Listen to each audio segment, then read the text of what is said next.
Dernière nouvelle 24 heures.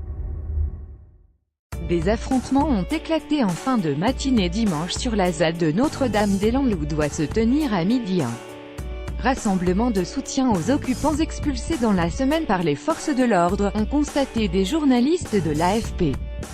D'importants barrages routiers de gendarmes étaient installés sur les principales voies d'accès et l'entrée n'était possible qu'après une fouille des sacs.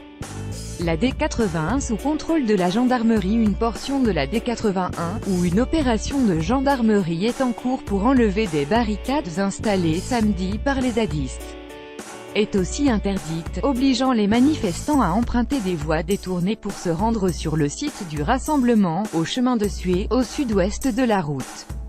Des manifestants hostiles, voire très hostiles, non loin du lieu de rassemblement, au croisement du chemin de Suez et de la D81, les gendarmes ont repoussé peu après 11 heures des manifestants hostiles, voire très hostiles qui harcèlent les forces de l'ordre, et tentent de passer vers l'ouest en direction des squats détruits en début de semaine, selon la gendarmerie.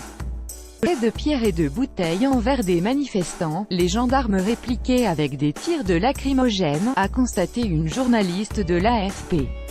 Si la coordination des opposants appelait à un rassemblement pacifiste au soutien aux expulsés, des zadistes avaient, eux, lancé un appel à venir reconstruire les squats détruits.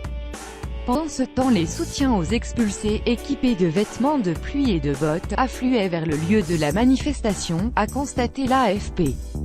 Il faut donner une chance aux gens qui sont depuis 10 ans sur les terres. Aujourd'hui, le gouvernement cherche en réalité à empêcher par tous les moyens que les soutiens venus de partout en France et en Europe puissent accéder à la ZAD où s'y rassembler, ont assuré les zadistes dans un communiqué.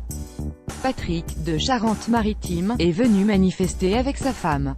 Les gens qui sont là depuis 10 ans sur les terres, il faut leur donner une chance. Quand on commence à discuter, on va jusqu'au bout, a-t-il expliqué à une journaliste de l'AFP. L'État a appelé les occupants de la ZAD, expulsés ou non, à régulariser leur situation avant le 23 avril. Il leur est simplement demandé à ce stade de déclarer leur nom, de déclarer le projet agricole qu'ils souhaitent développer et de préciser les parcelles sur lesquelles ils souhaitent le mettre en œuvre afin que l'État puisse instruire ces demandes, a expliqué vendredi la préfète des Pays de la Loire Nicole Klein. L'opération d'expulsion des occupants illégaux de la ZAD a commencé lundi, avec 2500 gendarmes, huissiers et engins de chantier, et 29 squats ont été détruits en 3 jours.